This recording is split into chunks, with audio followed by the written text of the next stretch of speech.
আজ আমি বলবো রাস পূর্ণিমা ব্রত সম্পর্কে।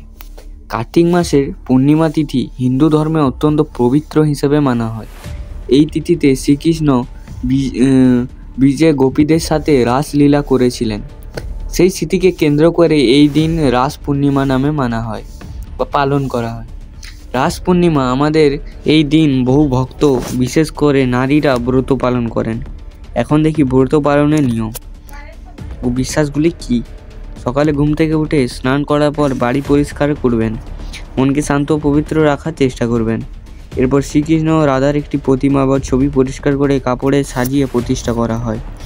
তারপর ধূপ, ফুল, চন্দন, নৈবেদ্য, ফল দিয়ে তাদের পূজা করবেন।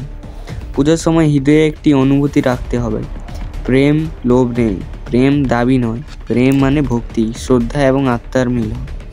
অনেকে এই দিনে উপবাস করেন, ফলমূল, শুধু জল খেয়ে দিন কাটান।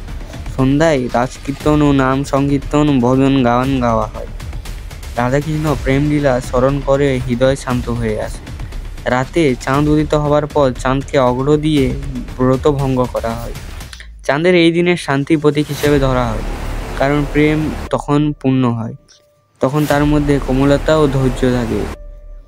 বিশ্বাস করা হয় এই ব্রত পালন করলে দাম্পত্য শান্তি আসে, মনোমালিন্য দূর হয়, সম্পর্কে বন্ধন আরও দৃঢ় হয়, জীবনে সৌভাগ্য ও সমৃদ্ধি বৃদ্ধি পায়।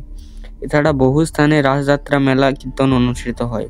রাধাকৃষ্ণ রূপ ও সখীদের নৃত্য, কীর্তনের সুর, এই সব মিলিয়ে পরিবেশ হয়ে ওঠে আনন্দ ও ভক্তিমূল।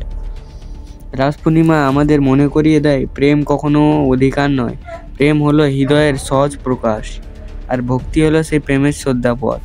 যারা এই ব্রত পালন করেন তাদের উদ্দেশ্য থাকে হৃদয়কে আরও সুন্দর করা, সম্পর্কগুলো আরও পবিত্র করা ও জীবনের শান্তি প্রতিষ্ঠা করা। এই রাস পূর্ণিমা হলো কার্তিক মাসের পূর্ণিমা তিথিতে, যেদিন শ্রীকৃষ্ণ ব্রজের গোপীদের সাথে রাসলীলা করেছিলেন।